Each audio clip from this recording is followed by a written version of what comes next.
Welcome to Land Academy. I'm Jack Butala. I'm Jill DeWitt. We show you how to buy real estate for half of what it's worth. And sell it on the internet really fast. We are Jack and Jill, and this is the Jack and Jill Show 2. With over 15,000 completed transactions, we're the experts at acquiring property. Of all kinds, not just land. For half price and flipping them for way more. All right, let's get this show started. Jack Butala with Jill DeWitt. Hello. Welcome to our show. In this episode, Jill and I talk about how to buy an apartment building. And here's a hint. It's way easier than you think. Before we get into it, let's take a question posted by one of our members on the landinvestors.com online community. It's free. Okay. Tom asks, how do you close on a property if the daughter is the executor of the property? What kind of documents are needed to close this purchase? Go ahead. You're so funny. I love it. Well, is it in a trust and she's the executor? That's my first thought. If it was done, how about this? If it was done correctly, Tom. Which it never is. Exactly. But I'm going to take the easy one first. I'll give you the hard. I'm going to take the easy one. You get the hard one. Okay. So I'm going to say, I'm going to assume it was done right, and it's in a trust. And it's the Smith Family Trust of 1983, whatever that is. And she's the only one, and you've seen the trust. You got an email copy of it from the daughter because she's that on the ball, and it's that easy. And that's what you do. So how do I close on the property? I mean, exact same way I do on everything else. And the only thing different I do is on the deed, I'm going to still put the grantee becomes the grantor, right? Because they're selling it to me now. And I'm going to use that verbatim, the Smith Family Trust of 1983. And then below in the signature, you're going to put her name, and I even defer to them. I'm going to go really easy on this one. I'll reach out to her and say, all right, you've obviously the executor. You've been doing other things for this trust. How does your attorney have you sign your name? And she'll say, oh, it's supposed to say Carol L.R. Smith as trustee for the Smith Family Trust of 1983. Great, fantastic, and I'll copy that. So I took the easy way out. Now you want to add how it could be way out. You know, it was exactly this related to the question from yesterday. When people have a will and the property's in the deceased owner's still in their name, but they have a will. It's not like a car. There's some stuff involved. And more importantly, in 1983, you were 16, Jill, right? I'm not sharing any information. My heart all warm inside for some reason. Was I wish that? I would have known you in high school. Oh my gosh. You did not just say that, because I'm sure that number's way off. Aren't we having a birthday party, a two-person birthday party, meaning you and I, I'm not even in an explosive manner this year? I wasn't going to share that, what number it is, though. We could be a decade off. Oh, right. All right. Anyway, all right. So. What were you like when you were 16? Oh, that's a better question. Thank you. Oh, I knew it all. Oh, really? It was that bad? Oh, no, I didn't know it wasn't that bad. But I was very independent and very comfortable in my, I was driving myself the first concert I drove myself to see, here I go. Now we're all going to know how old I am. When I was 16 years old, I was so darn excited. Was go drive up to LA and see Billy Idol. Uh-huh. And that was like the first time I got to drive myself to a concert, and all that was really cool. It always comes to live music with you. It does. Everything circles around live music. It does. Isn't that funny? That's interesting. And kid number 1, that's the same for her. I know.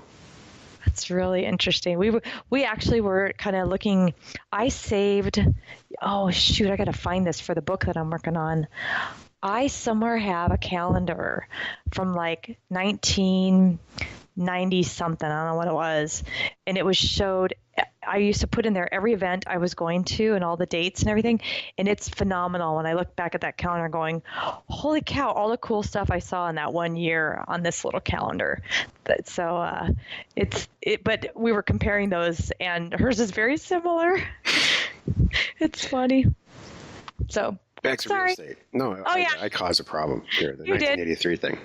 Thank you. To answer your question, Tom, there aren't special documents at all. What kind of documents are needed to close an executor property? And there's no special documents. It's a deed like everything else. You just have to line up make sure the chain of title makes sense, that there's no breaks in the chain.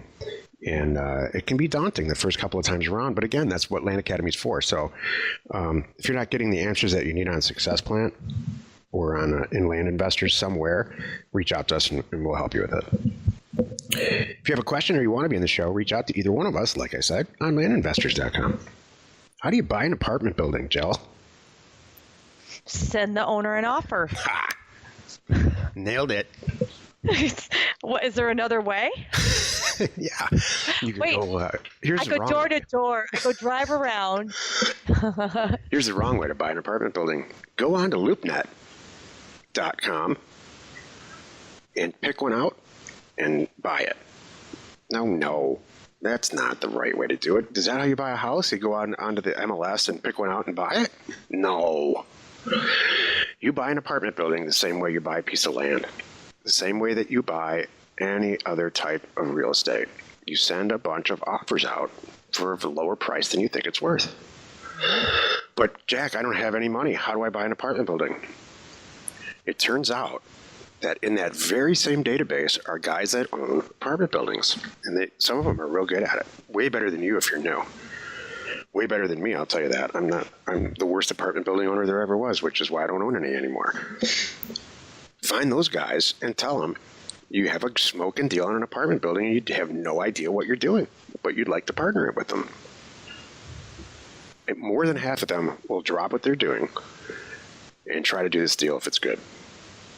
Do you remember when we went to that? Was it last fall sometime?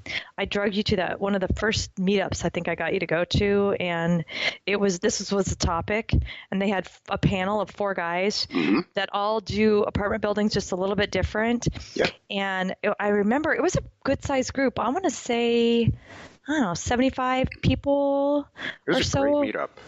Yeah, and Manhattan Beach. yeah, it was a good to bring you to because I knew a little bit of meetups, and then we got so much out of that, just what the world was about and who goes and all that good stuff.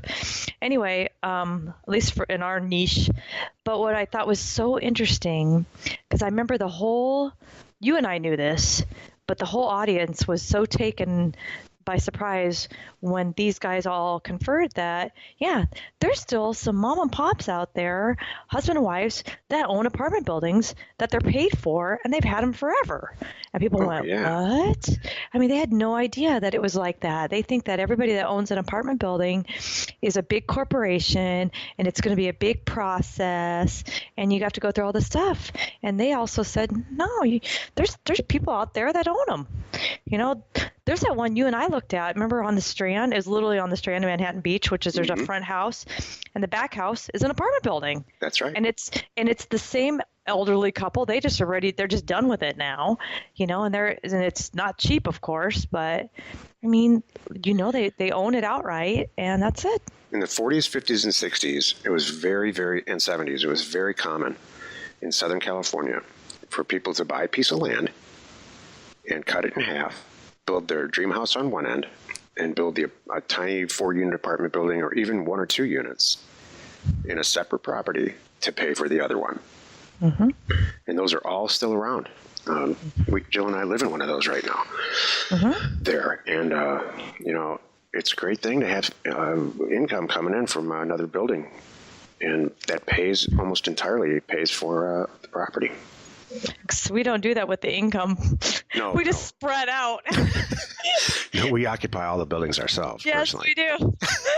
It's a campus. That's what I call it. Exactly. Love it. So how do you buy an apartment building? Here are the steps. You go and get a data set like RealQuest. In fact, I would highly recommend RealQuest Pro, which Jill and I, full disclosure, are licensed providers of. You send everybody an offer in the data set. Let's say you want to do it in Arizona. Let's say Maricopa County.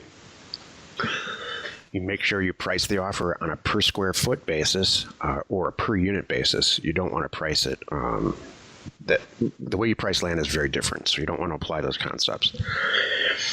And then through your dealing, you're going to get one or two people calling you back saying, I would love to sell you my building for this amount. But first you should know this. And then that is going to trigger you to do two things. Write a letter to the very same people and say, I've got this great apartment building and I don't know what I'm doing and I'd love to partner with you, apartment building deal. And then the second thing is put a posting in Facebook that says, I have a fantastic acquisition on an apartment building. And if you own a building, I seriously need your help as a partner. And if you're patient and you talk to these guys on the phone with a little bit of respect, you will rapidly acquire apartment buildings this way. Mm-hmm. Well, Jack, if it's so easy, why don't you do it? Here's why. I don't like apartment buildings. I don't like renters. Exactly. I don't like putting new roofs on stuff. I like land. That's why. But I got this question from a member last week on a data review call because they're applying all these concepts, Joe, from Land Academy for doing apartment acquisitions, and it's working out great for the guy. Exactly. I mean, that's a perfect takeaway there, too. I tell people all the time, we call it land, and what you and I teach and talk about and everything is land, but does this apply to every single property type? Heck yeah. It does. It applies to everything. This is the way we're buying a boat right now. Mm-hmm. Join us in another episode where Jack and Jill discuss how to use information, that's me, and inspiration, that's me, to get just about anything you want. We use it every day to buy property for half of what it's worth and sell it immediately. You're not alone in your real estate ambition.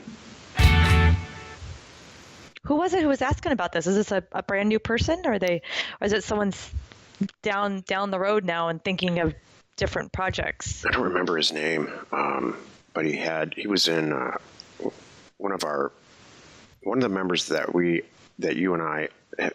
He's been around for a while. He was having babies at the time that he started this, and now he's not. And remember, he's incredibly successful, the top 5 producers in the whole group. Mm-hmm. Well, this kid that just called me reminded me of him. He's in the exact same stage. He's got kids in the background. Aww. And he's, his wife got on the phone and like, thank you. Aww. Nicest kids in the world. They're going to kill it. And so, That's cool. So he's like, that is eventually I want apartment buildings, but I know land will get me there. Yeah. I said, you're a lot closer than you think, man. This is how you do it. And he's just like, thank you. It was a good call. That's cool. Isn't that funny? Some people just have a thing that they want to do for whatever reason. They need to check it off their list. I own an apartment building. They may not want to keep it when they get in, but they want to do that, and that's cool. Does your list of stuff that you want to do get bigger or smaller as you get older? Smaller. Me too. Uh-huh. It really does. I go, I don't need that anymore. And I don't, me too, Jill. I don't want that anymore, and I think too, well, it's funny too. Part of it is there's a financial thing, and I don't know what it is in our heads, but when you can't afford something, you want everything, Isn't it true? You can't afford that car, or you can't afford that whatever you think, oh, if I could only have that. And then when you get to a point where you're like, I can afford all that, but no, I don't really want it. It's really funny. You make different decisions. I think you make better decisions. Oh, yeah. Yeah, less stuff is way better, I think. Definitely. And I haven't always thought that way. Information and inspiration to buy undervalued property. We are Jack and Jill, and this was the Cash Flow from Land Show. We are the experts at acquiring property Of all kinds, not just land. for half price just so we can flip it for way more. And really fast. Thanks for listening. You are not alone in your real estate ambition.